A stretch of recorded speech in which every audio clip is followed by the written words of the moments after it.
Yeah, that's smart. Can you see, is it on? Yeah, it's just. Should put it on here. Well, that's all these things. We'll have to focus it in. See, way back here, just lost the machine, or we go up here. Real fundamental reform from a Those people out there. agenda because it's an insurance business. Well, we don't got a lot of, you guys, like I said, they got a lot of money going against the insurance company. You got That more thing money. recording? They own this country anyhow. That's right. They own the whole country, really. For those of you who were here for the second and some of you third time.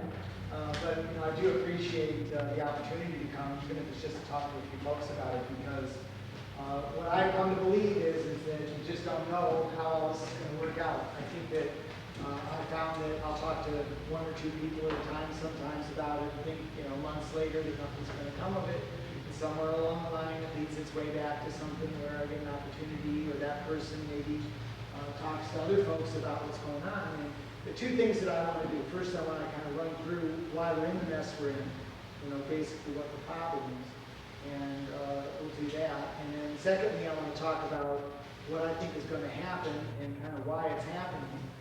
And lastly, I want to talk about a couple of opportunities that I think are in the works, where people who care about health reform can still make a difference.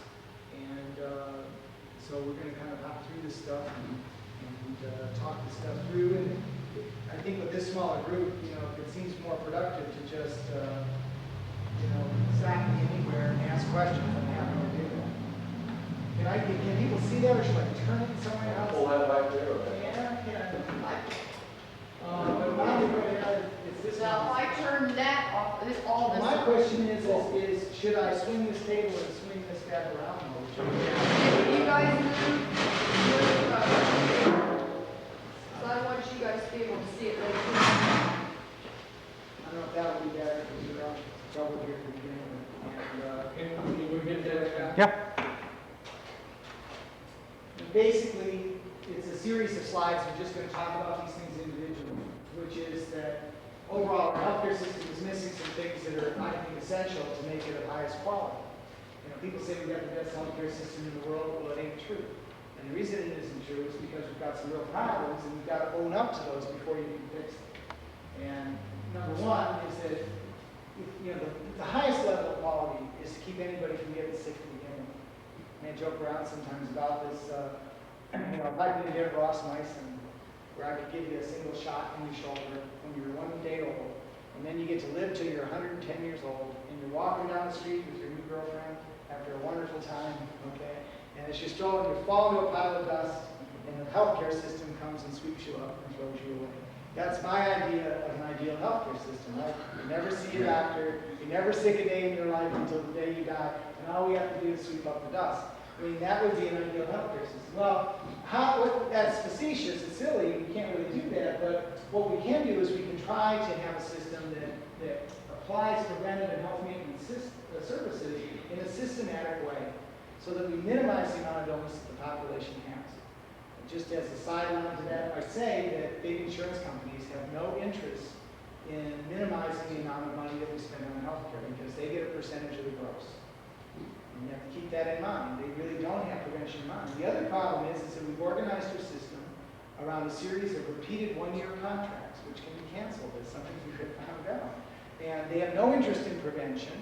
If they find out that you're sick with diabetes, or with a heart condition, or with some other problem, and they know they can dump you, they're going to do it. They have no interest in preventing that illness. You know, because what will happen is when you get really good and sick, so that you can't stay away from doctors and hospitals, and you land in the hospital, and the hospital has to take care of you anyway, which they do, grumbling and moaning and threatening to take away your house and all the rest of it. Then what happens is whatever the bad debt is gets passed on to everybody else. They jack up their charges to all the other payers to pay for the failure of that person who doesn't have insurance to pay. That's called cost shifting. We'll talk about that in a minute. Access isn't there for everybody. Not only is the access a problem from the perspective of payment, but access is a problem in terms of not enough doctors in the right places. You know, there are lots of places where there are too many doctors in the rich communities and not enough doctors in rural areas and in their cities. So we can't get doctors to go to the right place because the incentives aren't there to get people to go to the right places.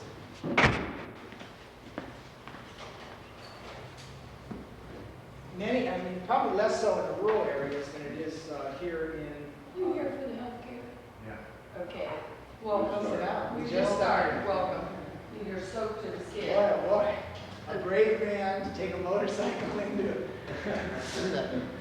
Just make yourself comfortable, sir. Get right on. Huh? Upstairs. Right up To those the stairs. left. And to the left. I'll tell you that, I wish I had that kind of dedication. We need a health program. All right. You won't say it. You got So anyway, in a lot of the urban areas, we're dealing now, and I don't know how much is happening out here, with closed networks, where they say, you will see this doctor, if you don't see this doctor, nothing will be paid for you, you see that doctor first before you go to any specialist, you can only go to this hospital, go to any other hospital, even if you need a specialized hospital, or you want to go to Mayo because you think there's something better there, you can't do it, they're closing that down. And they're doing that over and over again in greater and greater numbers all across the country. Less so far in rural areas because there's less choice. So it's already a limited choice in rural areas, but certainly in urban areas, this is getting to be a big problem. No one is really doing anything to look seriously at the quality and efficiency of the healthcare system, primarily because the data have not been gathered in a way that allow you to learn anything. We have 1,600 different insurance companies across the country. 300 different insurance companies plus in the state of Ohio. Every one of them want the data presented to them in a different way, a different kind of computer system, different type of database. Most of it's focused on getting bills paid and not on learning anything. Another dedicated soul. Better late than never.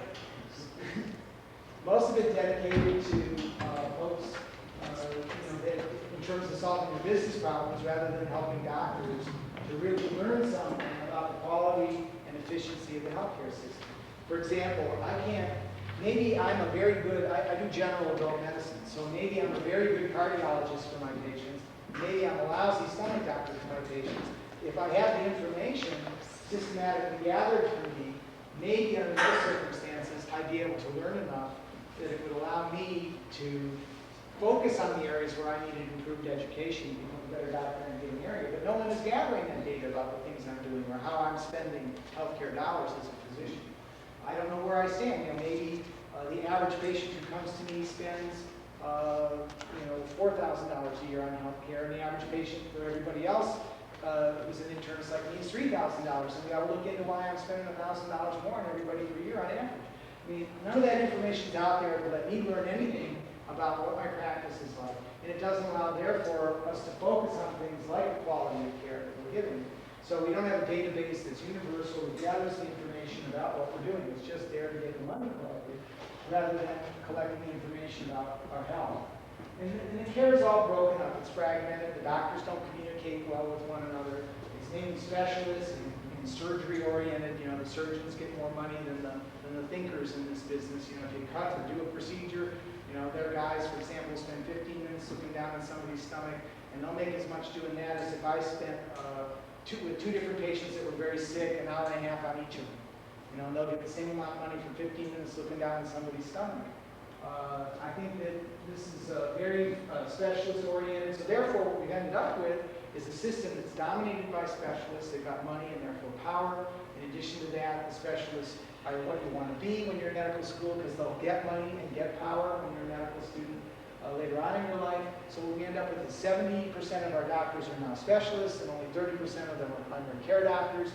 So when you really need a doctor who's got a general view of you, who knows you as a person rather than as the gallbladder, we joke about the gallbladder in bed 32 or the heart attack in bed 144 or whatever. Instead of being focused on it as something that's specialty oriented, you're focused on it as a person. We've got catastrophic healthcare costs. We've gotten very good with our technology. That technology is very expensive. If you have a premature baby, it may run $100,000. To do a bone marrow transplant on somebody with leukemia or with advanced breast cancer to save their life may run $100,000 plus. So we've got these sort of things that we're doing now that are huge ticket, and catastrophic healthcare costs have become the #1 cause of personal bankruptcy in the United States of America today. And I think that says something awful about us as a country, and we're willing to let our citizens end up bankrupt. In addition to this, because for the insurance industry, a sick person is just like if you want to sell home insurance, and somebody said, yeah, come on out, I want to buy a policy. And as the insurance agent walks up the sidewalk, he notices that the house is on fire. You say, quick, let me sign that policy. He's not going to take, he's forget it, I'm not selling you home insurance, your house is on fire.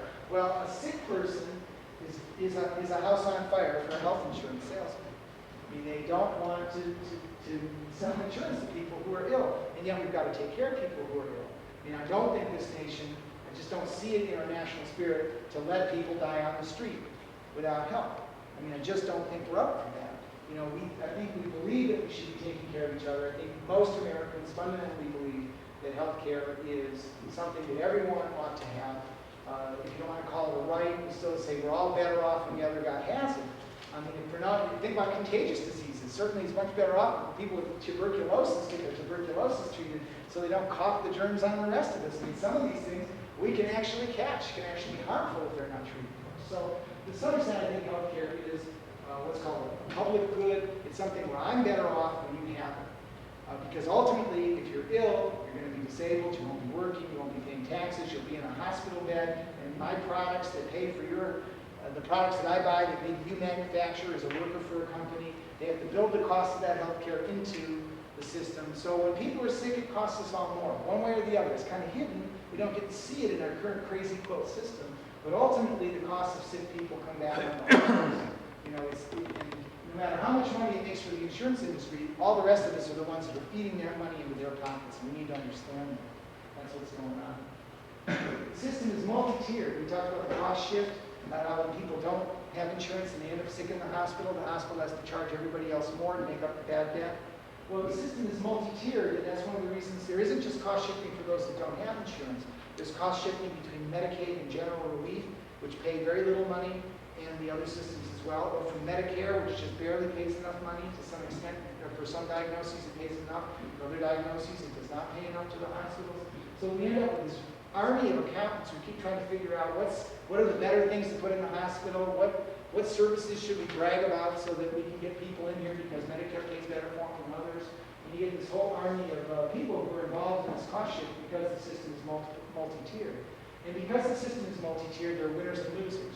And doctors end up, instead of doctors focusing on if someone's sick, do they have need for health care, they end up focusing on a walk biopsy.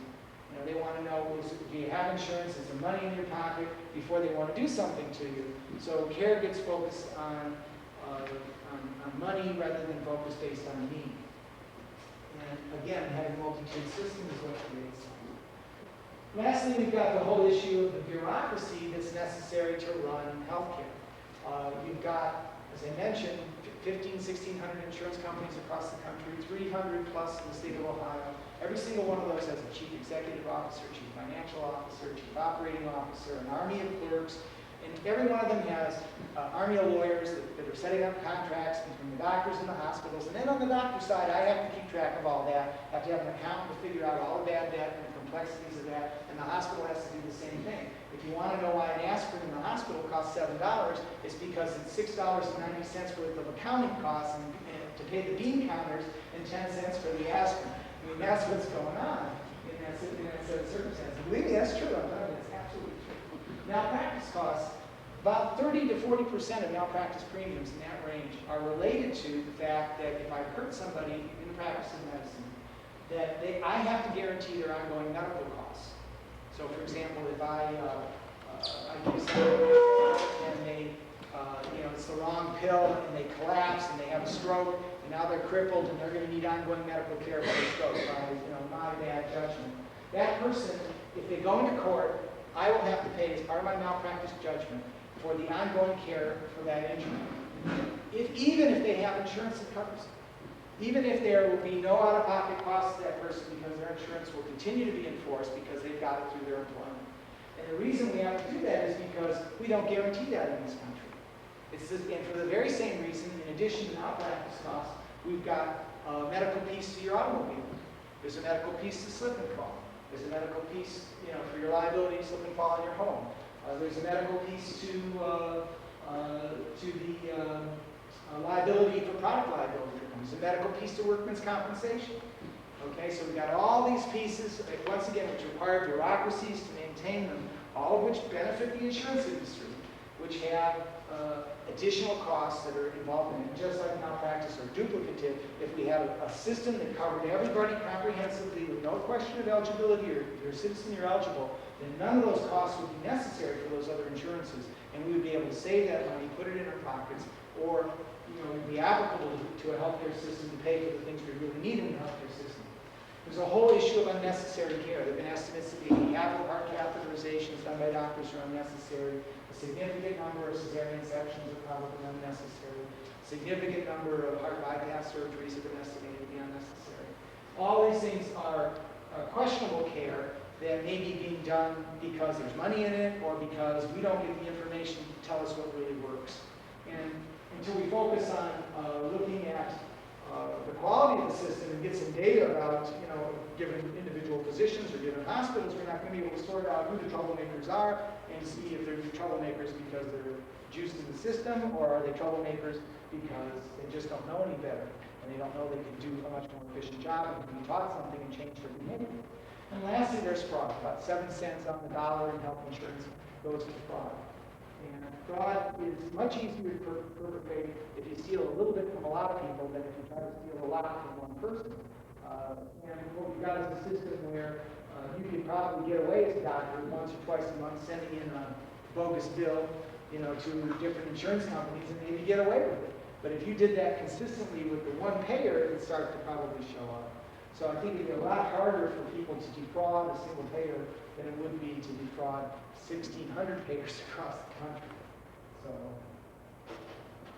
and again, if you think about how often you now get explanations of what was paid for you on your behalf by insurance, for those of you that have insurance, you get this explanation of benefits back, and it's impossible to interpret anyway. There's all that paperwork that has to go in trying to catch the guys who are defrauding the system, which makes it more complex as well. There's a tremendous amount of labor unrest, and strikes over health benefits are the #1 cause of work actions in the last decade in the United States of America. We've got unionized workers who have good health care benefits who are getting the results of the cost share. They've kept their insurance, and as there's been more and more people who are ending up uninsured, more and more of the shifting costs are coming back onto them. And they're having to fight harder and harder to keep their health benefits, and the companies are making them pay more and more out of pocket. They have higher deductibles, all these other problems. So they're getting the brunt of it, and they're not able to increase their living wage. They're having to substitute health care benefits, and they can't get a wage increase because they're fighting over this stuff. And it's leading to strife in the labor markets. In addition, you've got what's called job lock, which is where if you're already sick and you try to change jobs, you'll lose your health insurance. If you change jobs, you've got a waiting period, or maybe something you already have, like a diabetic, and you might be told that you've got a pre-existing condition, and then now we won't cover you for your new job. We'll cover you for anything new that comes up, but we won't cover your pre-existing condition. So this whole thing of job lock, where people can't move from job to job because of the fact that they've got a pre-existing condition, or because they're afraid that they'll lose health insurance for someone they love in their family. For example, I work in an inner city area in Toledo, and I've got a number of welfare moms that are there who are pretty bright. I've got a couple of them who have associate degrees who won't go to work because they've got an asthmatic child or a sick kid, and they know that if they go to work, it's going to be 6 months waiting to get on insurance. If their kid goes in the hospital, gets sick, it'll bankrupt them, and they don't want to take that chance. So there they sit, not working when they'd like to work, staying on welfare because at least their kid is covered. So we've got that kind of job lock too that's going on. And lastly, we don't have a budget. I mean, how can we go about running the business of the country when we haven't decided how much money we're willing to allocate to health care? I mean, it could be more. People could decide we should allocate more money, but we should sit down and decide how much are we going to spend. It can't just be a hodgepodge. Any business to be successful, any household to be successful, has to say we got about this much money coming in, there's about this much money to go to food, this much money to go to the house, this much money to go to entertainment, this much money for schooling. I mean, we do that. We set aside budgets. And there's no way that we can get away as a nation without setting a healthcare budget. You've got a budget for your health insurance. We've got a budget, in this country to decide how much money we want to spend on healthcare, and then get down to the more difficult business of deciding what's the best way to spend that money. So we've got to have a budget if we're going to control costs. This is a slide that represents, these slides are getting a little old, I apologize, I'm not comparing the slides now, but you can just draw the line out another 4 years, it's going to apply in the direction it's going pretty much. This is the number of uninsured Americans. At any given time, if you took a slice through America, you would find at this point about 40 million people who have no health insurance. Many of those are young people who are just starting jobs. Many of them are working poor. They are not welfare people. They've got insurance. They've got Medicaid. They call that insured, even though it's lousy insurance. They call it insured. We're talking about mainly people who are, for the most part, working people and their children who are currently uninsured. And a lot of these folks, are unable to afford very things because they're at an entry-level job or something else, or they work part-time, or working 2 or 3 part-time jobs, and none of them carry benefits. And this is on its way up. This shows the cost share. The pink line down here are the number of people in America who currently have private health insurance. It peaked out about 1980, and it has slowly fallen since and continued to slowly drift down. In the meantime, this is the line that represents healthcare costs. And what you can see is that it's continuing to rise in spite of the fact that there are fewer people with private health insurance. That means that these people are paying more. That's the cost share. Fewer and fewer people paying more and more of the cost. As that happens, what occurs to families like this one over here is that the health insurance prices start going up, because you've got more and more people who aren't carrying insurance, and it becomes unaffordable. Okay, so we've got a situation where many people who maybe could purchase a reasonable policy can't purchase a policy later on because prices go through the ceiling. Maybe that's not the design. Maybe that's not fair, but again, what we've got is a situation where more and more families are priced out of insurance due to this cost spiral as fewer and fewer people are covered. One of the funny things about healthcare, and there's this graph out there that says, it's all your fault. You're bad because you got sick. You got a lot of nerve going to getting sick. You didn't take care of yourself. This personal responsibility stuff. Well, people do get sick. We could, many of us, do a better job of taking care of ourselves. There's no question about that. But one of the funny things about healthcare is you don't get any smarter about using the healthcare system if you have to pay a lot of money out of pocket. There's this whole notion that people are abusing the healthcare system, that they go to the doctor for fun. Everybody who's gone to the doctor for fun, raise their hand. We don't do that. I can tell you, I take care of patients every day. I have a rare patient who maybe comes in because it's rent-a-friend, but it's really not a situation where the majority of my patients come to me because it's entertaining and fun for them. They come because they're sick, they've got a complaint, or they're scared about something, or because I told them to come back because they need the attention to make sure their illness stays under control. So this slide kind of shows some of this stuff. This is the number of patients who are delaying getting to the hospital for serious illness by their type of insurance. It's about 30% or so, 35% of people who are uninsured and poor. For all uninsured, it's about 25%. For people with HMO insurance, it's about 15 to 20%. And for people with private insurance, it's about 13, 14%. These are people with gold-clad insurance. They still, 13, 14% of the time, don't get to the hospital in time. They come in with delayed care where they had 9% longer stays, death rates that are 22% higher than for patients who didn't delay. The fact is that people don't want to come to the doctor. So actually putting financial barriers up, telling people that they ought to pay out of pocket, that they need to put some money up front or they won't appreciate the health care, is silly. People go when they need to go, when they're scared, when they're sick. They don't go for fun. They don't usually abuse the system. Some people say, well, don't you just hate it when they just come in for a sniffle? Well, if it's somebody who I've never met before, and it allows me an opportunity to establish trust and rapport with that individual, when they really get sick, and I've got to talk with them about making some hard choices, because a lot of times when I talk to people, they get to choose between bad and worse. They don't get to choose between good and bad. They get to choose between bad and worse. Those are the two choices. You can choose bad, you can choose worse. Those are the things that I give them.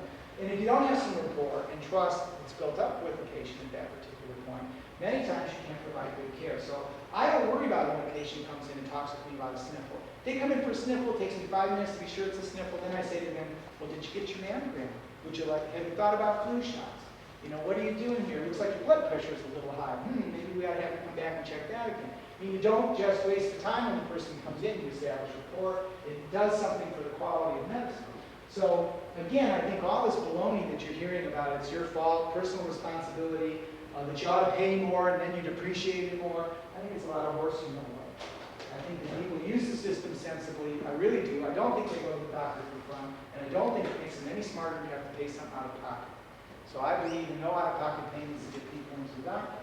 If you've got somebody who's seeing 16 doctors, none of them's a psychiatrist, then maybe we can learn that from our data system if we've got a data system, and we can go and give that person some counseling about how they might be better spending their time. But I'll tell you, those people are rare. They really are. They're troublesome. They're difficult patients, but they're rare.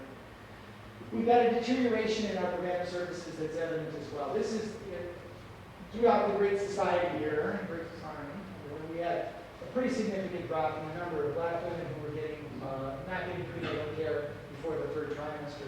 If you don't get prenatal care, you end up with premature babies. Premature babies cost $100,000 a piece.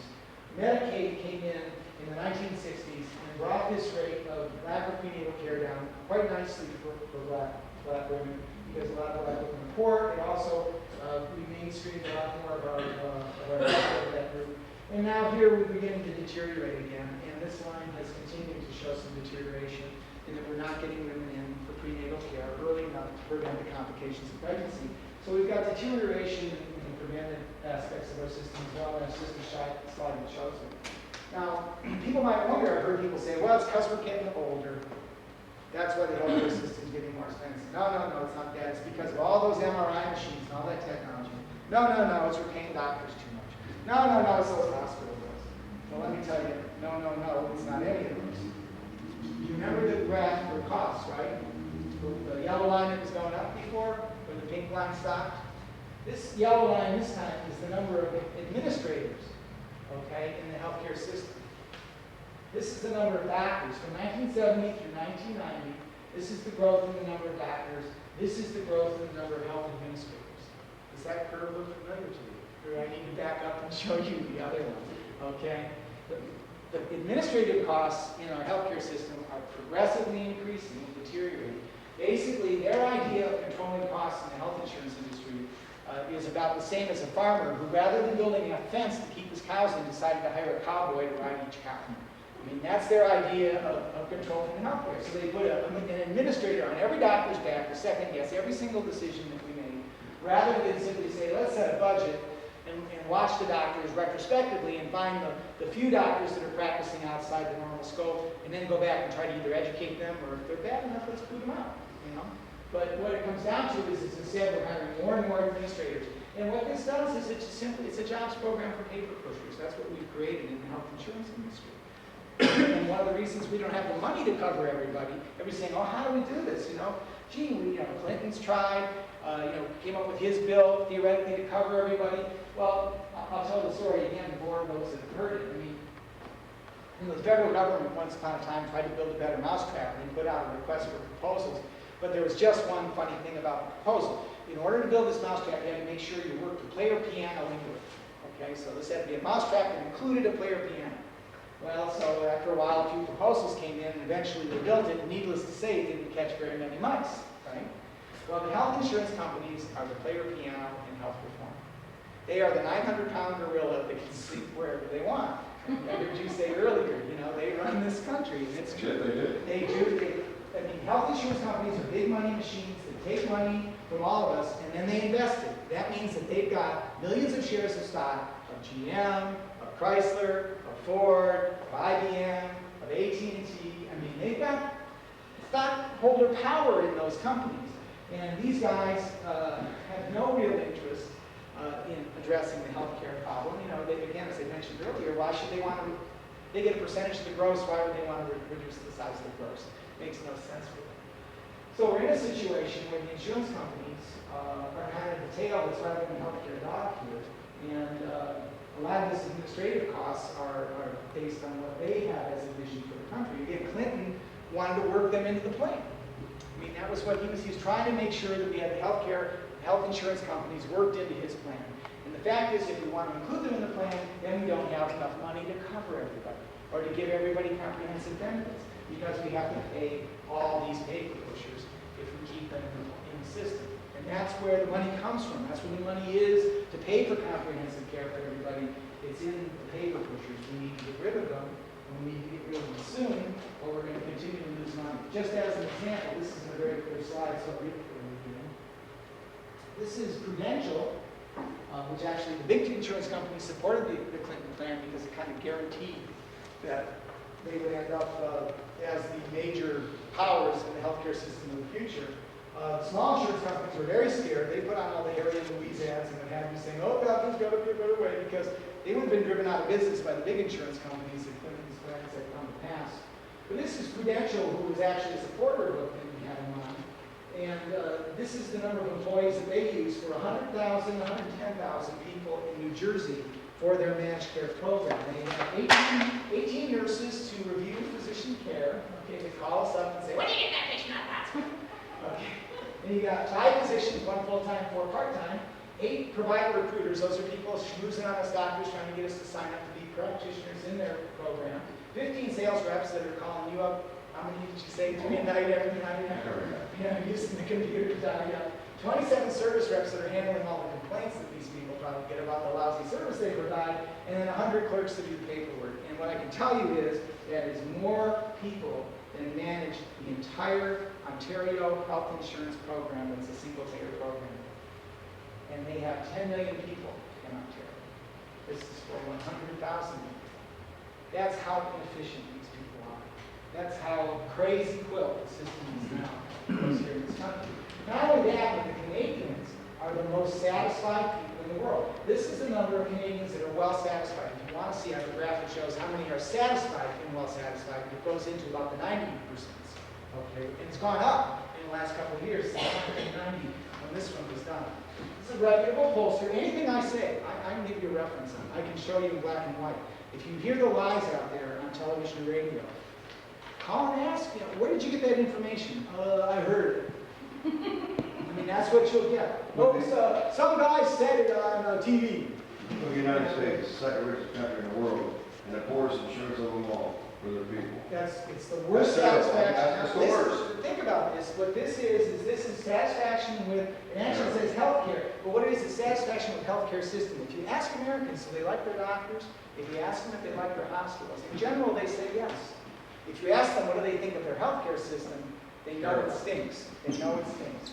And I've been to Italy. I don't know if I joked earlier, nothing works in Italy. I mean, you just put the light switch, at least here you pull the switch, the lights come on. You go to Italy, nothing works. The shower doesn't work, the lights don't work.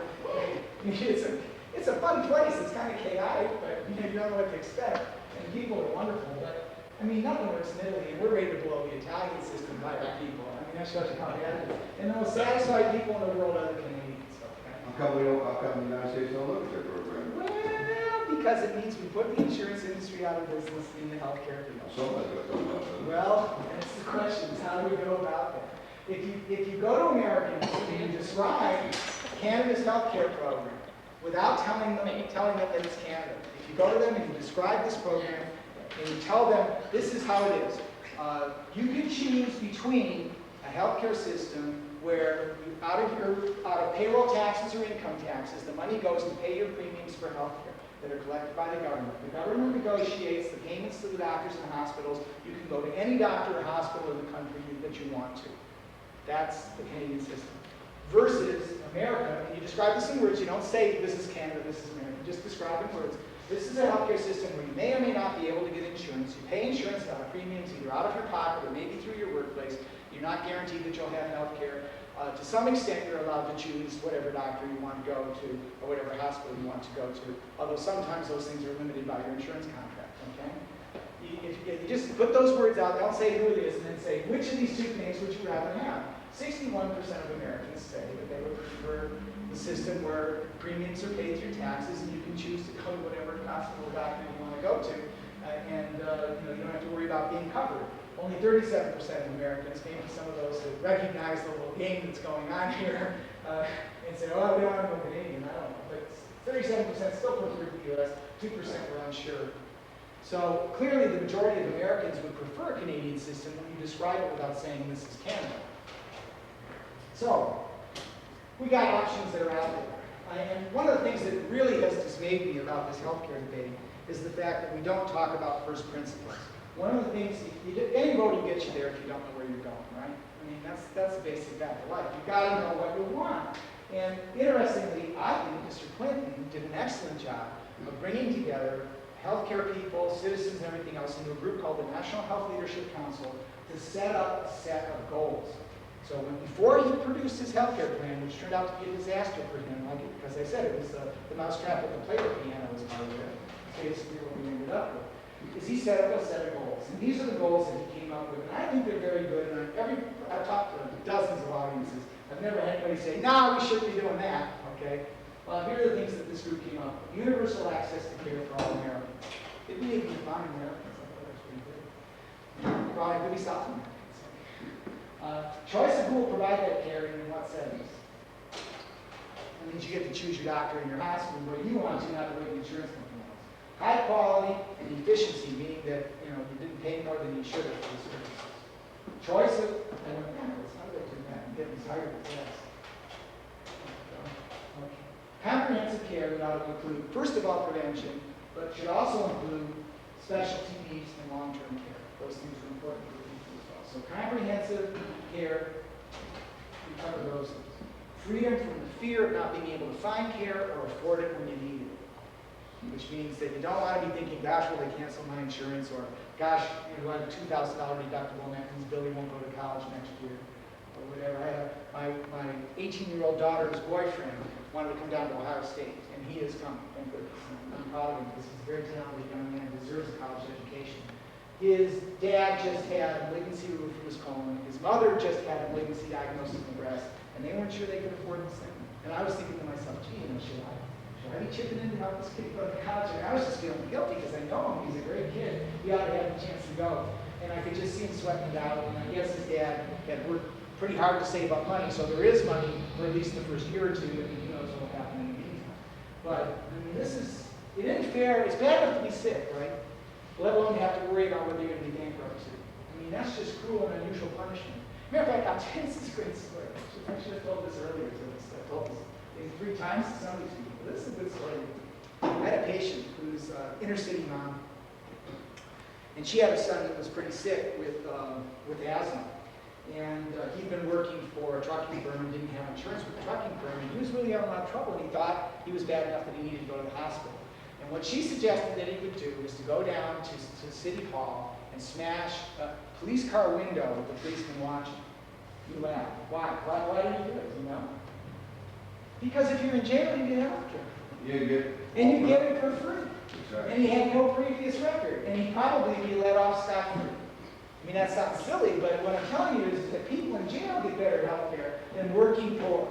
I mean, that's the nature of this country. I mean, there's something very wrong, you know, with that, when a mom has to advise their kid that that's the way. It's kind of like, there was a Laurel and Hardy movie when they did that, right? They wanted to be in jail so they could have three hots in the bed, and they threw a rock and it hit a robber or something, they become heroes. All they're trying to do is get put in jail, and they can't get themselves put in jail. Well, you prepare for it to tell you how long you can stay. I'll tell What you good is that? Well, I'm just saying that, it's sad when people in jail get better health care than people in, no, they have to get better schooling. I mean, we actually put young men who've gone to jail, they could never get into college if they were on the street. They'd go to jail if they're dealing dope, and now we're putting them to college. I mean, I'm not saying that's wrong per se, because gosh, I'd like to make something of them, if they've got a problem, but to me it just seems nuts what we do. We won't treat our own citizens as well as the people who've been in jail. And lastly, we've got to do something about the cost, because ultimately none of us are going to be able to afford a system that's spiraling like this. We currently spend $1,000 more per year than the Canadians do approximately. It's not quite that much, but getting close.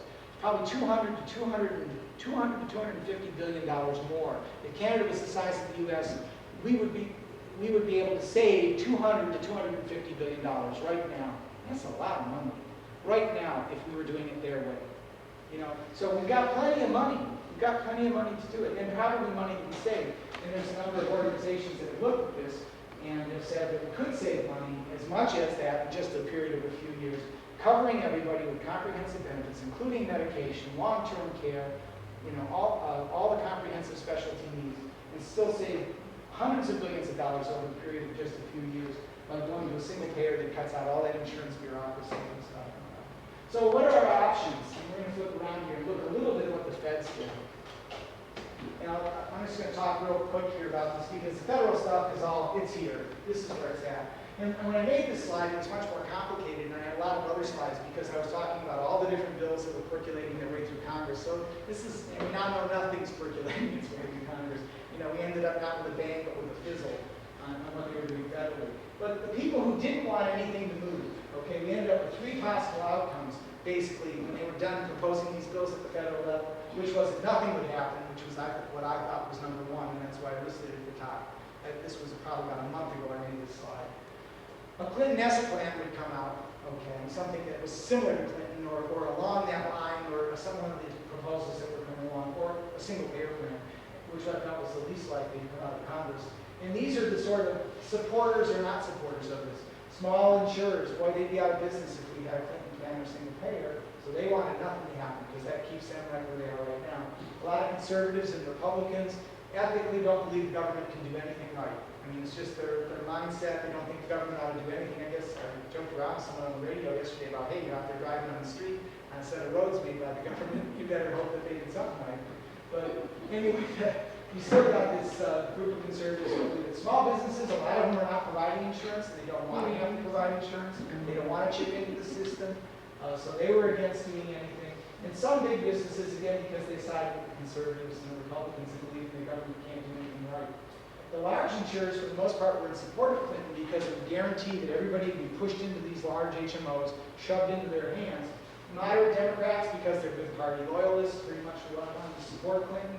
Some of the big businesses, because at least in Clinton, they were going to put a healthcare cap on, they were going to put a budget on, and not only that, Clinton was going to ask for an employer mandate, which would make the small businesses chip in, and that would reduce big businesses' costs. So some of the big businesses were still in support of the Clinton plan, and a lot of the labor unions fell behind because they're good Democrats too.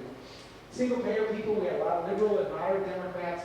Some of big business, including Chrysler and GM, recommend the single-payer because they've seen it up in Canada and they know how much money it can save. And they knew it was the most economical. It was liberal benefits with conservative spending. So that was a good mix for them. They were happy with that. The labor unions, a lot of them were also in support of single-payer because they're tired of getting in these labor fights.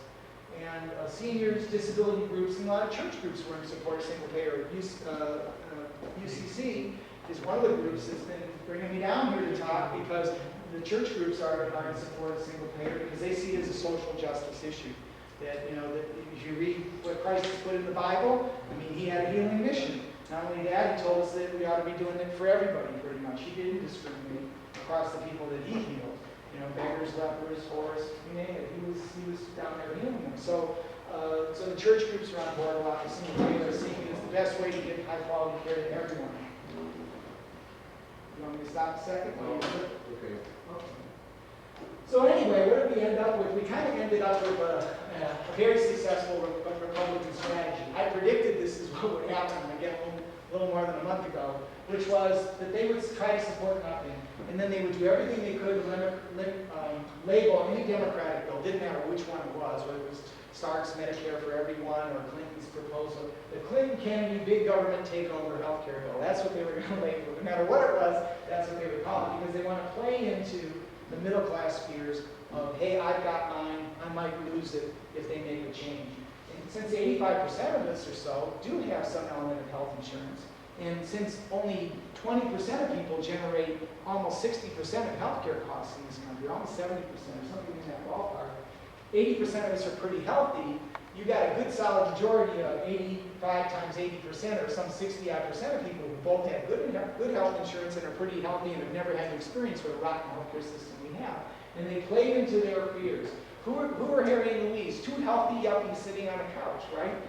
Moaning about the change in the healthcare system, you know, worried about what was going to happen to them. Not to everybody else, but to them. Not thinking one iota about the poor guy who doesn't have insurance and is going bankrupt, or the fact that maybe one of their children someday will grow up and not have health insurance and end up in trouble, and they'll wonder how they can help them. Well, anyway, they used that. They thought it would help them in the November election, saying, you know, that they could make sure the Democrats didn't have a win on this, and they would go and say, look what the Democrats proposed, 1,300-page bill. Is this the stuff you want? This big government, Clinton, Kennedy takeover, you know, bill? Is that what you want? They'd use it at the polls. They thought it was good policies. And they proposed a filibuster even if they thought they would have had it. We can see right now they've been filibustering this last-ditch gasping effort to do some sort of half-baked minimal reform that the Democrats have tried to squeeze through. They're going to filibuster it to death too. They're going to make sure we'll get nothing. And it's been real hard on Cheney, Durnberger, and Danforth, who are moderate Republicans, because they spent a long time working on a number of commissions, like the Pepper Commission, to try and get national health insurance. And here they've been told by their Republican cronies that they're to get in line with the Republican Party and make sure that nothing happens. So let's talk about the state, because nothing's going to happen at the federal level. And I'm going to go through these pretty quick. Minnesota, if you'll remember, there was something called the Cooper Bill, where they talked about allowing large health insurers to compete with each other. And the theory was is that if these large health insurers were allowed to compete with each other adequately, that the competition would improve quality and would drive prices down. Well, this has already been going on in Minnesota. They've got 3 big insurance companies that are banging heads with predatory pricing versus each other and the small insurers. It hasn't done anything to reduce the number of uninsured. It's to some extent stagnated physician wages, because doctors and patients are getting caught between the need for companies to control their healthcare costs and the need for these insurance companies to maintain their stockholder profits. So there you are, caught between those two, the physician and the patient, rationing care behind closed doors under the pressure of the need for the companies to control their healthcare costs. So that's Minnesota. That's so-called Clinton light. It ain't working very well in Minnesota. A lot of people unhappy up there with what's going on.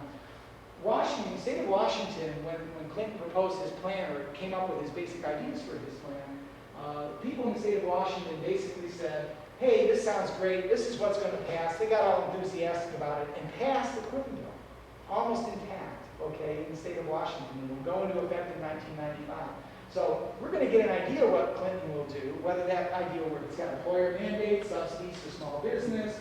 It forces all the individual purchasers and small businesses into alliances. There's mandatory alliances to make them get together to purchase insurance so maybe they can drive a better bargain. All the things that Clinton thought would work. So we're going to get to find Yeah, out. we like the Ohio bill. Ohio? Ohio. The old Ohio bill?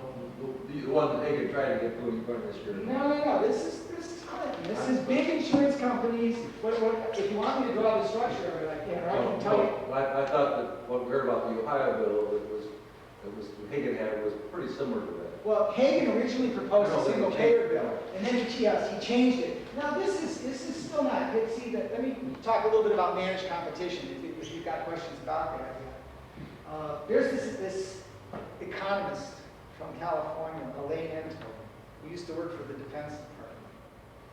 And he came up with the idea for having the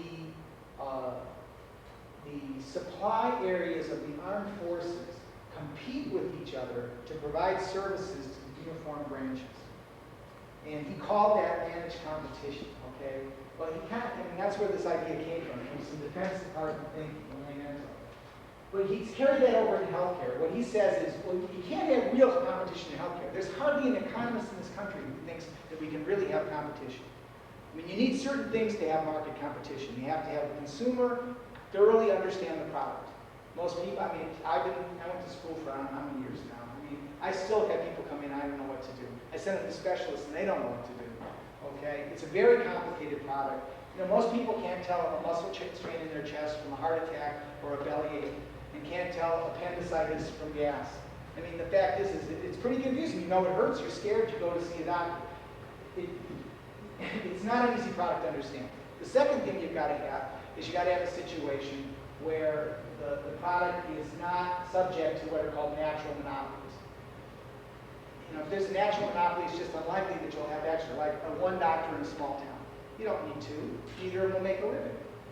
Okay? Or one hospital in a medium-sized town. You don't need two. Everybody's going to pay more if there's two, and the hospitals will be half empty. Okay? One specialist, like in Finley, there's one neurosurgeon. They don't need two. They probably don't even need the one. You know, because there's a bunch of them up in Toledo, to be quite honest. Or even in Toledo, you know, how many open heart programs do you really need? We have 3, we probably don't need but one in Toledo. So what you've got is this sort of natural monopolies that exist, where it doesn't make sense to spend all that extra money to create an extra program just to create competition. So in a lot of ways, healthcare is just not a normal marketplace. And all the economists recognize that. Not only that, but it's a funny product. Like I was talking about before, I'm actually better off when you guys stay healthy. Because if you're sick, one way or the other, I'm probably going to end up paying for it. You know, if you work at a job, we're going to have to find a replacement. And when they do that, I probably pay you disability or time off or whatever increases the price of the product, and I buy the product, I'll pay for it, your disability care. Ultimately, when we're sick, we all pay for each other. So it's actually a product where I'm better off when you stay healthy, working and paying taxes. That keeps my taxes down. So ultimately, it's not a normal product. Most products, like a bar of soap or a car, I'm not better off if you have it. There are some other things like education, police, fire services that probably fall in that group of what we call public goods. Things that we're all better off when the other guy has them. Anyway, to back up on this type of managed competition is one where you've got a government bureaucracy that makes sure that the insurance companies behave themselves. They tell the insurance companies that they've got to have a certain benefit package, and they keep it within a certain restriction of price.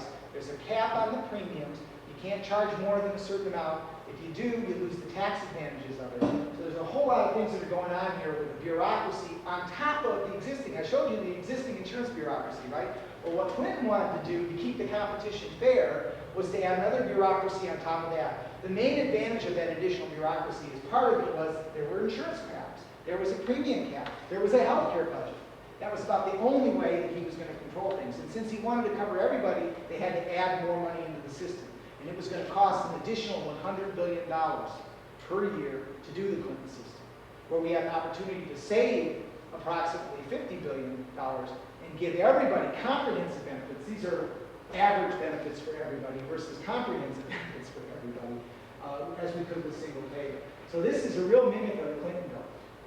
Cooper just wanted the big insurance companies to get big enough to and to have some real competition going on without any government bureaucracy to supervise it. He thought prices would come down enough that the working poor could buy anyway. That didn't work in Minnesota, as I told you.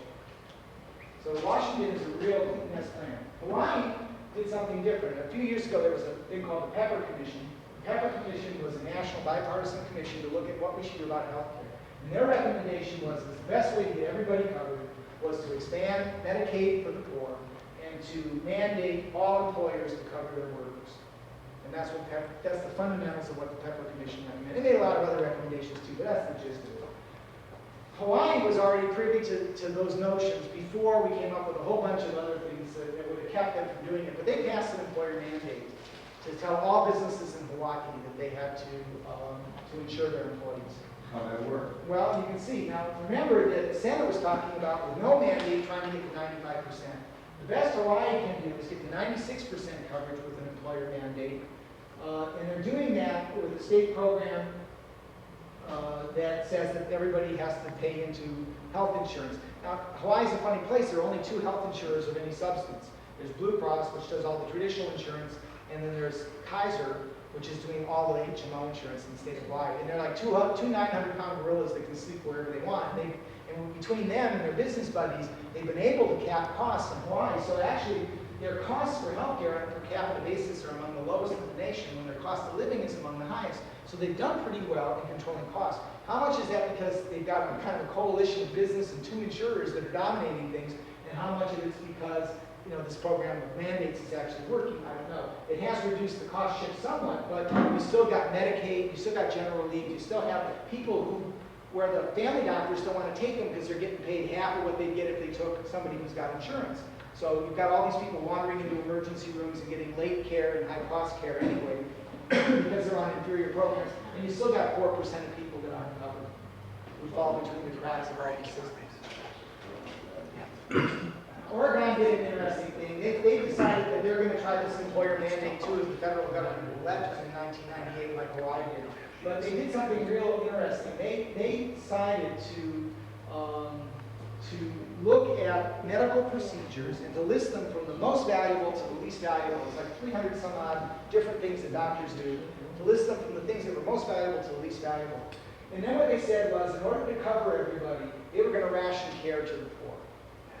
So what they would do is they would expand Medicaid coverage to everybody who didn't have insurance. But what they were going to do is they would spend the money down covering the most important things until there wasn't enough money left, and then they wouldn't pay for the things down at the bottom of the list. Now, I've said this before, I'll say it again. The ethical way to ration is the first thing you should ration is the health care bureaucracy, because they never got anybody better. The next thing you ration are doctors and hospitals in terms of their incomes, until the point where you can't keep your doctors interested in working for you, and to the point where you can't get the hospitals adequately funded to do what they're supposed to do. And the last thing you ration is patient care. After we've done all the rationing, gotten rid of all the bureaucracy, after we've cut the doctor's salary in hospitals down to the minimum that's acceptable to keep them working for us, Then we should talk about rationing care. Believe me, we're a long way away from doing that. And what's unethical is to pick one segment, the poor, and say we're going to ration them before we ration the healthcare bureaucracy. I think that's immoral. It's immoral to ration care to the poor before you ration that fat bureaucracy, that 20 to 30% of the dollars that are going to pay those paid physicians. In Ohio, we fussed around. We were the first state in the nation to introduce a single payer bill, was the state of Ohio. And basically, we diddled around and played around, came up with some half-baked deal, basically saying that if you went bankrupt from healthcare costs, we wouldn't take your house. That was our insurance reform, basically, that we ended up with. Literally, that's what we ended up with. It was very ineffective. I think some of the things they did to try and make insurance more affordable resulted in something like 2,500 more people in the state of Ohio having insurance than had it before, when we have 15% of people uninsured, which is 1.5 million. So it was a very ineffective program. The latest thing is Ohio Care. Ohio Care is a bill that you should all be a little bit concerned about, because what they're trying to do is take everybody who's on AFDC and Medicaid and push them into HMOs to make it mandatory. Now, I run an HMO for Medicaid patients up until we go. And I can tell you it's very hard for these folks to cope with the complexities. It's hard enough for folks that have a good education, a good family background to be able to deal with the complexities of managed care. But people on Medicaid have a real rough time of it, especially in urban areas. They don't have telephones, they don't have transportation to get to it, so they end up getting to the emergency room any way they can. They aren't really able to get to doctor's offices, they don't keep appointments the way they ought to because of these problems with transportation and communication and education, or other crises that come up in their life. And what you end up with is a system that doesn't work very well with managed care. It can be done, but it's mainly best done with people who can have the capability and want to volunteer to be part of that system and want to do it. We're talking about pushing everybody into it. They think by pushing all these people into it, they'll be able to save enough money to expand Medicaid to cover everybody under the poverty level. I mean, we can hardly get doctors to see Medicaid patients now for what they're paying, let alone if you're going to expand it somehow and take money out of it. Now we're talking about a system right now. Medicaid in the state of Ohio spends about 2 to 3 cents on the dollar for bureaucracy because it's a single payer system. For that segment of people. There's no out-of-pocket expenses. It's very simple and straightforward. And only 2 to 3 cents on the dollar do we spend to process the billing. There's not a lot of troubles with it from that perspective. If we put them all into HMOs, I can tell you we're a 501c3 charitable corporation, our HMO.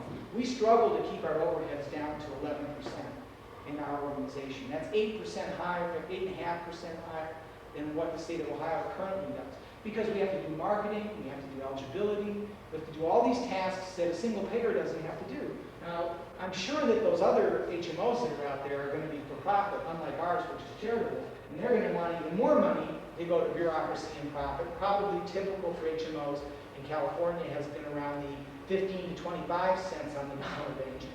And what that means is there's going to be less money to cover these people. Now, one of the other problems is there are traditional inner city and rural providers that are funded through federal clinics, that are funded through public health departments. And so far, those clinics and health departments have been able to bill the state for Medicaid, for the services they provide. So if they do a blood test for AIDS, if they do a blood test for syphilis, if they do cultures for gonorrhea, if they give medication for gonorrhea, if they give medication for tuberculosis, or do cultures or x-rays for tuberculosis, if they immunize children who otherwise don't have doctors and get their baby shots so the kids can go to school, they've been able to bill Medicaid. They're already in water this deep. If they lose that Medicaid financing, they go to here. So we're going to lose these essential community providers that have been providing real important services, including those that control communicable diseases. They've been providing those services and getting paid some for it. If the money all goes to HMOs, they're not going to get that money. If patients show up at the health department and they give immunizations, they're not going to get paid for it, so they're either going to go under or they're not going to do it, and those people will go unimmunized, or they're going to try to send them back to the HMO, and the person's going to say, hey, I'm not going to make another trip. And they'll end up unimmunized, the kids will get sick, we'll all end up paying for it when they come into the hospitals with measles and encephalitis. So we'll all end up losing when we don't keep people healthy with those preventive services, and they have not built in improvement in the public health infrastructure or to protect these essential community providers in this bill. Not only that, it's a Band-Aid bill.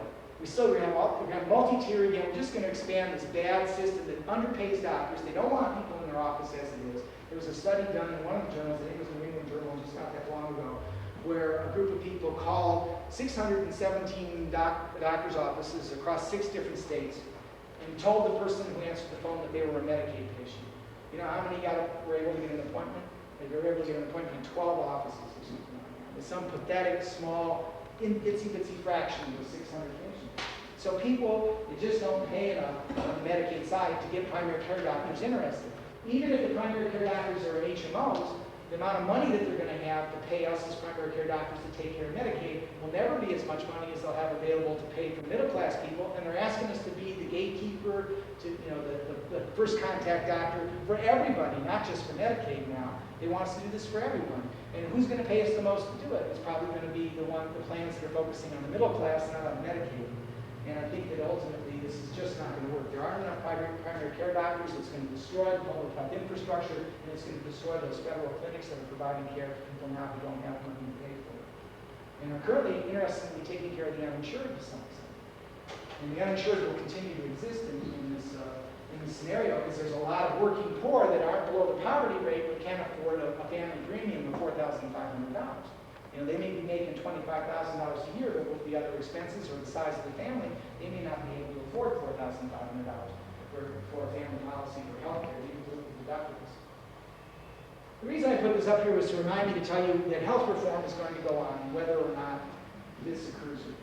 Whether any bill passes, health reform is currently going on. That's what you need to understand. What's going on is that the big insurance companies have recognized that although there have always been doctors, from time immemorial, there have always been hospitals or sick places for sick people to lay down.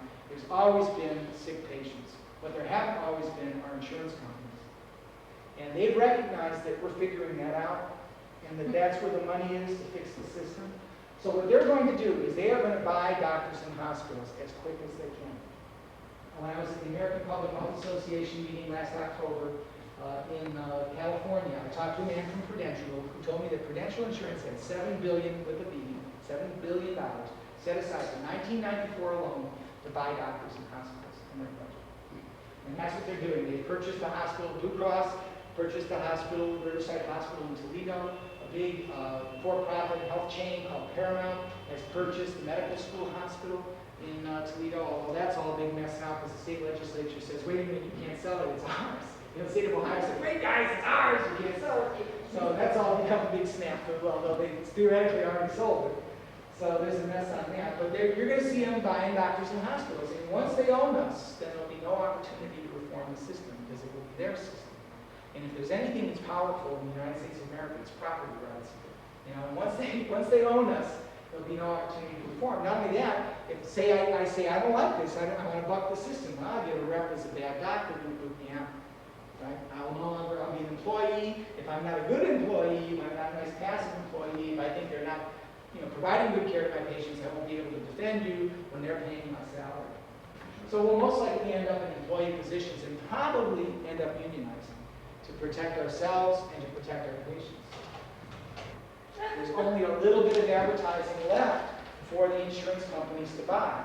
And that means that if we send enough money to California, okay, from Ohio and everywhere else where we care about single payer, they'll have enough money that they'll be able to match Truth for Life with a little bit of